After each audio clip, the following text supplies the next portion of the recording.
Добрый вечер, уважаемые дамы и господа. Добро пожаловать на торжественную церемонию вручения Международной премии мира имени Льва Николаевича Толстого. Лауреаты получают диплом Международной премии мира имени Льва Николаевича Толстого и золотую медаль с изображением писателя. Итак, лауреаты Международной премии мира за 2025 год.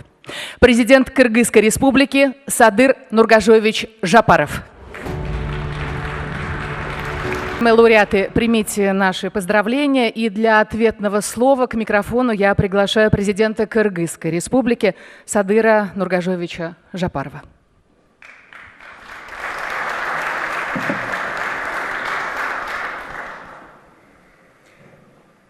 Уважаемый Владимир Владимирович, уважаемый Валерий Абисалович, дорогие коллеги, друзья, позвольте искренне приветствовать вас и выразить признательность фонду за присуждение Международной премии мира имени великого русского писателя Льва Николаевича Толстого. Принятые жюри фонда решения о присуждении премии, совпавшие с днем рождения Льва Николаевича Толстого, придает этой награде особое символическое звучание, подчеркивая ее гуманистический и объединяющий характер. Эта награда является признанием нашего общего совместного вклада в укрепление мира, стабильности и обеспечение безопасности Центральной Азии. Сегодня Центральная Азия становится пространством доверия, добрососедства, взаимовыгодного сотрудничества и устойчивого развития.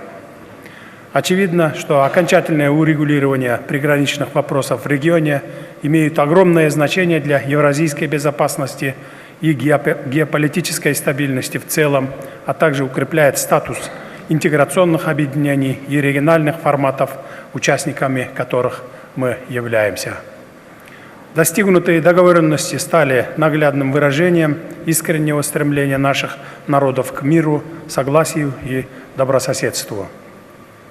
Это стремление особенно ясно проявлялось среди жителей приграничных районов, где на протяжении многих лет бок о бок проживают граждане Кыргызстана, Узбекистана и Таджикистана.